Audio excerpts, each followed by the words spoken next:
This is SportsCenter. Here's Elle Duncan and Ryan Smith.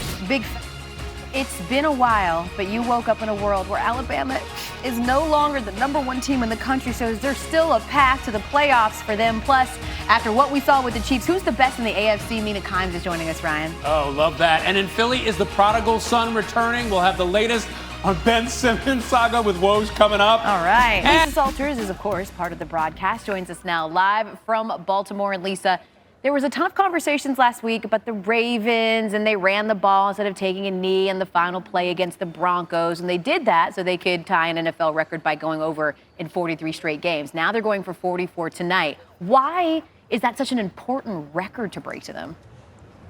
Yeah, the debate about this is really interesting. There's no reason to not celebrate, right? Something that is so spectacular and very unique. On the other side, the Colts secured their first win, which is sort of unique considering they had a 0-3 start. Their quarterback, Carson Wentz, had those bad ankles, battling injuries in both ankles. How healthy is he heading into tonight, Lisa?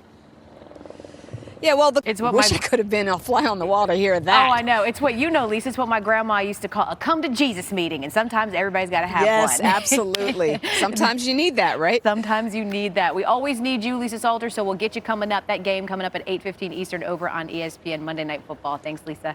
Happening later. Well, we just saw what happened. Christian Vasquez walks it off, and now they are a game away from being eliminated.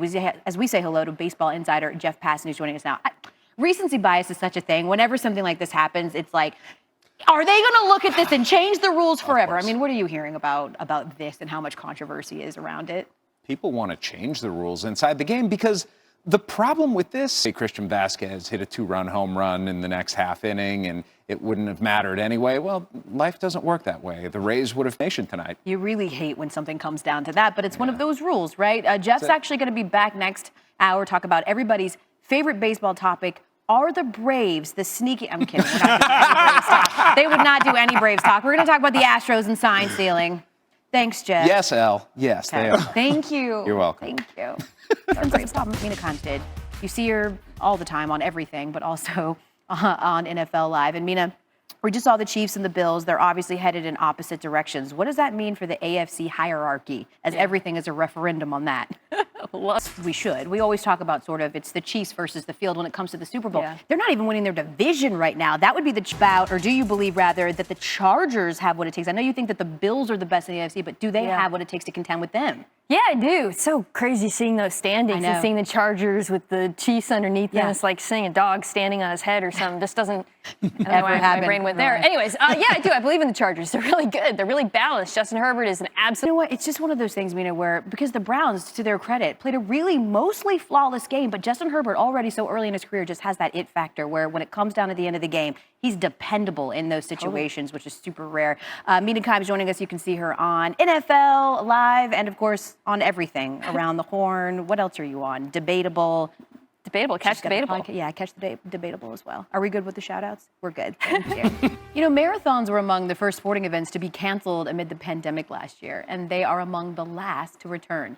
The world's oldest annual held marathon, Boston, came back today. But for the first time in 125 races, the Boston Marathon was held in the fall, with thousands of runners lined up at the starting line once again for the first time since 2019. Michelle Steele has more in tonight's SportsCenter report. Excited about everything about hockey coming back to ESPN. I'm excited to see if the Lightning can repeat, how my Flyers are going to do.